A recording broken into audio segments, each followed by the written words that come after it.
দেখুন কি অবস্থা, ছাওয়া যায়নি পানির বাইরে, এবার যে মানুষ গোসল করে বেমার হইব অবশ্যই। এটা এই যে পানিগুলা অনেক কাঁচা, দেখতে অনেক বিশ্রী পানি। এই সুরমা নদী অনেক ময়লা আবর্জনা মানুষে ফেলাইতেছে।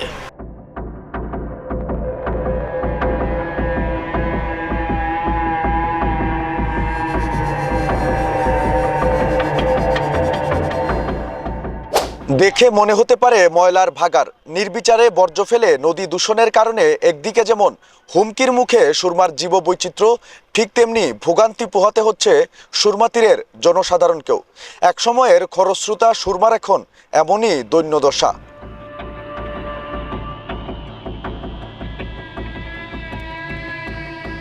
সিলেট নগরীর বুক চিরে বয়ে চলা একসময়ের খরস্রোতা সুরমা নদী এখন যেন ময়লার ভাগার। একসময় দখলদারদের কবলে থাকা সুরমার সিলেট অংশ এখন অনেকটাই দখলমুক্ত। তবে নদী তীরের প্রায় প্রতিটি গঞ্জ বাজারের আবর্জনার শেষ গন্তব্য হয় সুরমা নদী, আর এই আবর্জনায় প্লাস্টিক বর্জ্যই বেশি। খুবই ক্ষতিকরজনক একটা বিষয়। পলিথিন ফালানি ওর ময়লা আবর্জনা নদীটারে খুব ক্ষতির দিকে আমরা নিলাম। নদীটারে যেন আবর্জনা দিয়া বাট না করা হয়, এবং মেয়র সাহেবের দৃষ্টি আকর্ষণ আমরা করি আর যে নদীটারে খনন করা হোক, পানিটারে সুন্দরভাবে চলমান রাখা হোক। সিলেট মহানগরীর ভেতর দিয়ে প্রবাহমান আছে প্রায় ২৬টিরও বেশি ছড়া বা খাল। এসব ছড়ার প্রায় সবগুলোই গিয়ে মেশে সুরমা নদীতে। এসব খালে প্রতিদিন ন্যূনতম ৫০ টন নাগরিক বর্জ্য ফেলা হয়, যা সুরমা নদীকে মারাত্মকভাবে দূষিত করছে। ভরাট হচ্ছে নদীর তলদেশ। টাউনে থাকি সারা ডেইনো আর ডেইনে থাকি বাইয়া ভাই আপনি সারা আইয়া আস্তা পরি যার যো আস্তা ও সরার ফার সাইডে এই পশ্চিম সারা পরি যার কি আর এটা যদি ডেজাল লাগাইয়া আর গানটা কুদাইয়া যদি একটু নিন করিয়া গাংটা দিলে একটু সুবিধা হইব কি আর। এতে একদিকে যেমন জলজ জীববৈচিত্র্যের মারাত্মক ক্ষতি হচ্ছে, তেমনি গোসল, পানসহ নিত্য প্রয়োজনীয় কাজে ব্যবহারের ফলে নদী তীরবর্তী মানুষ পানিবাহিত নানান রোগবালাইয়ে সংক্রমিত হচ্ছেন। বেমার হইব অবশ্যই। এটা এই যে পানিগুলা অনেক কাঁচা, দেখতে অনেক বিশ্রী পানি। অনেকে আইয়া এখানে গোসল করেন, গোসল হলে তো আমরাও দেখতে খারাপ লাগে যে এত খারাপ পানি। ওই যে ড্রেন একটা দেওয়া হয়েছে, ও ড্রেনের পানি ওগুলা চোরারও আছে, এই চোরার সব ময়লা ইয়া জমা হয়। সুরমায় যতদূর চোখ যায় পরিত্যক্ত প্লাস্টিকের বোতল, মেডিকেল বর্জ্য, কলকারখানা বর্জ্য পানিতে ভাসছে।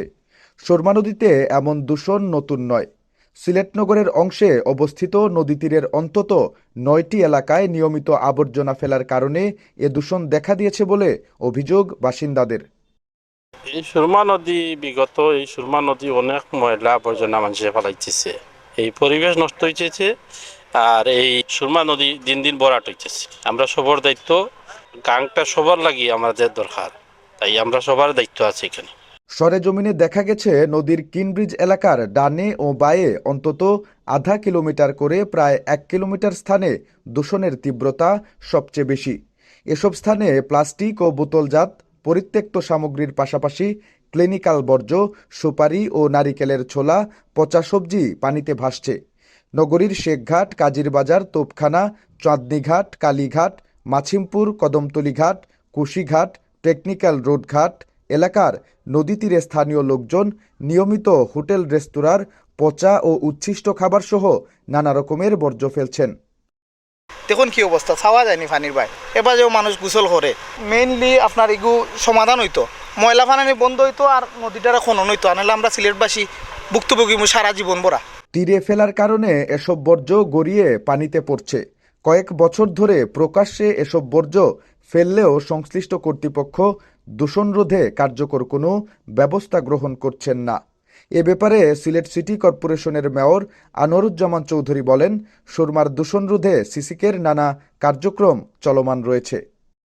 আমরা এটাকে সুরমা নদী খনন আমাদের নৌ পরিবহন মন্ত্রণালয় এবং আমাদের যেটা হলো পানি সম্পদ মন্ত্রণালয় দুইটাই এটাতে কাজ করছে। আমরা নিজ সিটি কর্পোরেশনের পক্ষ থেকে এই সুরমা নদী খনন এবং দুই দিকে ওয়াকওয়ে নির্মাণ, আমি এটা নিয়ে কাজ করছি। গতকালকে আমি ঢাকায় ছিলাম, আজকেও আমাদের একটি মিটিং আছে, ঢাকা থেকে এক্সপার্টিজ আসছেন, তো এটা নিয়ে আমরা কাজ শুরু করেছি। শহরের প্রত্যেকটি আপনার গলিতে গলিতে যেখানেই ছোড়া আছে, ছোড়াতে আপনারা পলিথিন পালাচ্ছে মানুষজন, তারপরে ময়লা আবর্জনা, যে কারণেই কিন্তু প্রতিবন্ধক ওয়াটার লগিংটা এই কারণেই হয়। সুরমা নদীর এমন অবস্থা দেখে মনে হতে পারে একটি ড্রেন, যাবতীয় আবর্জনা ফেলার স্থান কিংবা ময়লার ভাগাড়। সুরমাকে এমন অবস্থা থেকে ফিরিয়ে আনতে প্রয়োজন সিটি কর্পোরেশন, প্রশাসন, নগরবাসী সকলের সমন্বিত প্রচেষ্টার। কলকারখানা, মেডিকেল বর্জ্য, প্লাস্টিক কি ফেলা হচ্ছে না সুরমায়? অব্যাহত দূষণ আর উজান থেকে নেমে আসা পলির কারণে সুরমা এখন মৃতপ্রায়। দ্রুত সুরমাকে দূষণমুক্ত করে তার ভরা যৌবনে ফিরিয়ে দেওয়া এখন সিলেটবাসীর প্রাণের দাবি। নিবেন্দু তালুকদার, সিলেট ভিউ, সিলেট।